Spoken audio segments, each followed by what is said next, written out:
भाभी मेरा साथ छोड़ गई दोस्त। मेरे मरने की घड़ी भी करीब आ चुकी है। सिंबाद, मुझसे कोई गलती हो गई हो तो माफ कर देना मेरे दोस्त। हिम्मत से काम कीजिए वज़ीर साहब, हिम्मत से काम कीजिए। जिंदगी और मौत तो पैदा करने वाले के हाथ में है, मरने वाले के साथ कोई मर तो नहीं जाता। सब्र से काम लीजिए, हिम्मत ना हारिए। शाबाश, हिम्मत ना हारिए। तुम्हें शायद किसी ने बताया नहीं सिंबाद, हमारे मुल्क में शादी करते वक्त एक साथ जिंदा रहने और एक साथ मरने की जो कसम खाई जाती है, वो सिर्फ कहने के लिए नहीं होती, बल्कि हकीकी मानों में उस पर अमल भी किया जाता है। क्या मतलब? शौहर मर जाए तो बीवी को, और बीवी मर जाए तो शौहर को एक साथ दफन कर दिया जाता है। क्या? वो देखो सिंबाद, लोग आ रहे हैं। मुझे दूल्हा की तरह सजाएंगे। मेरी और मेरी बीवी की सारी दौलत, हीरे जवाहरात और कुछ दिनों के खाने का सामान साथ रख देंगे। ढोल बाजे बजाते हुए हम दोनों को मौत के कुएं के पास ले जाएंगे और फिर हम दोनों को एक साथ कुएं के अंदर धकेल देंगे।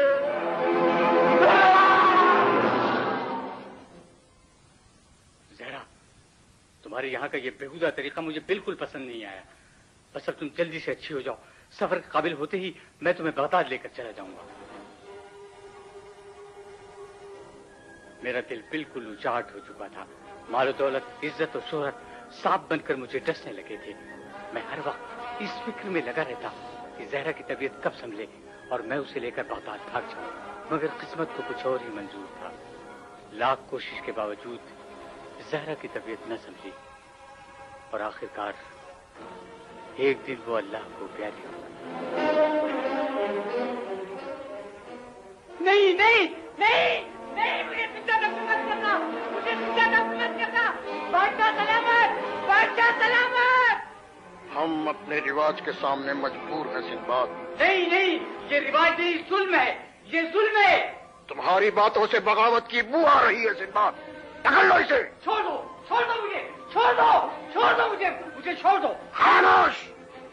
हमारे मजहबी काम में रुकावट डालता है, हमें गुनाहगार करता है। गुनाह तो आप कर रहे हैं बादशाह सलामत, एक जिंदा इंसान को दफन करवा रहे हैं। ये कैसा मजहब है, ये कैसा सवाब है? ले चलो इसे। सारे काम मैं अपनी निगरानी में करवाऊंगा। नहला धुलाकर शादी वाले कपड़े पहनाए जाएं। शहजादी ज़हरा और सिंबाद के हिस्से की सारी दौलत, हीरे जवाहरात वगैरह साथ रख दिए जाएं। 3 दिनों का खाना भी साथ रख दिया जाए। जुलूस को मौत के कुएं तक पहुंचाया जाए।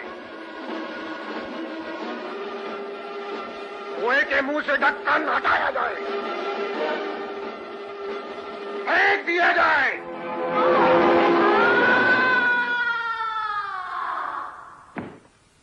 जब मेरी आंखें अंधेरे में देखने की आदी हो गई तो मैंने अजब हाल देखा। खुदाया, ये तो बहुत ही गहरा कुआं है। हर तरफ मुर्दे ही मुर्दे हैं और हीरे जवाहरात न जाने कब से जमा हो रहे हैं। कोई अगर इन सबको हासिल कर ले तो दुनिया का अमीर तरीन आदमी बन जाए। मगर इतनी दौलत लेकर करेगा क्या? बाहर निकलने का रास्ता तो है ही नहीं। मैं एक कोने में निढाल होकर बैठ गया और मौत का इंतजार करने लगा।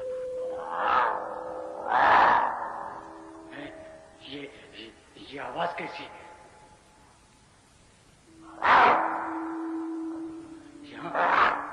यहाँ किसकी आवाज आ सकती है? कौन है? कौन है?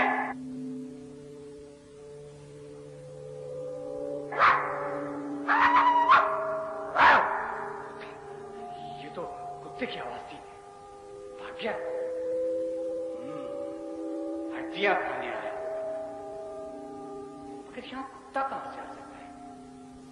हाँ, जब आ सकता है तो जा भी सकता है।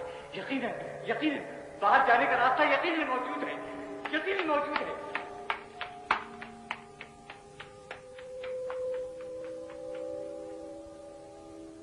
रोशनी, रोशनी, मैंने रोशनी देख ली है। मुझे बाहर जाने का रास्ता मिल गया है। मैं बच गया, मैं जिंदा बच गया, मैं जिंदा बच गया।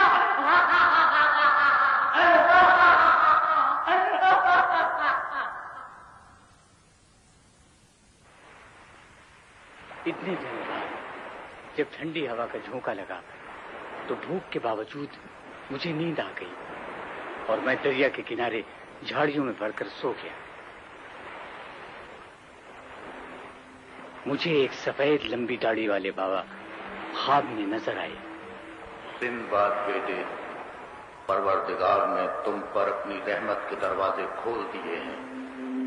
तुम्हारे और तुम्हारी बीवी के हिस्से के साथ साथ जितनी दौलत मौत के कुएं में मौजूद है वो सब तुम्हारे नाम कर दी गई है। जाओ बेटा, सारी दौलत हीरे जवाहरात जमा करो और सफर की तैयारी करो।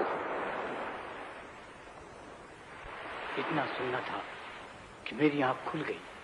कुत्तों के बनाए हुए उसी छोटे से रास्ते से भागकर अंदर गया। इधर उधर बिखरी हुई सारी दौलत मैंने जमा की और एक गठरी में बांधकर समंदर के किनारे ले आया और सुबह होने का इंतजार करने लगा। मेरी किस्मत मुझ पर सचमुच मेहरबान हो चुकी थी। सुबह होते ही मुझे दूर से एक जहाज आता हुआ नजर आया। मैंने अपनी पगड़ी हिला हिलाकर उनको इशारा किया।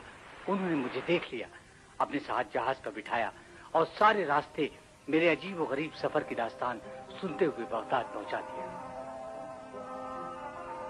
और इस तरह आपका ये खौफनाक सफर भी खत्म हुआ।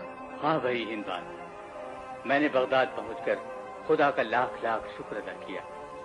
जहाज के कप्तान और उसके साथ काम करने वाले गरीब मल्लाहों को मैंने हीरे जवाहरात तो दिए ही थे।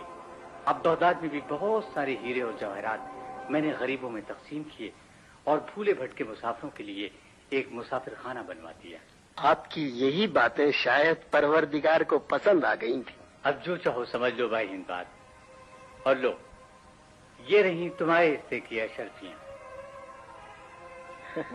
रोज रोज इसकी क्या जरूरत है हुजूर? ले लो, रख लो और देखो कल शाम को आना मत भूलना। खुदा हाफिज। खुदा हाफिज सरकार।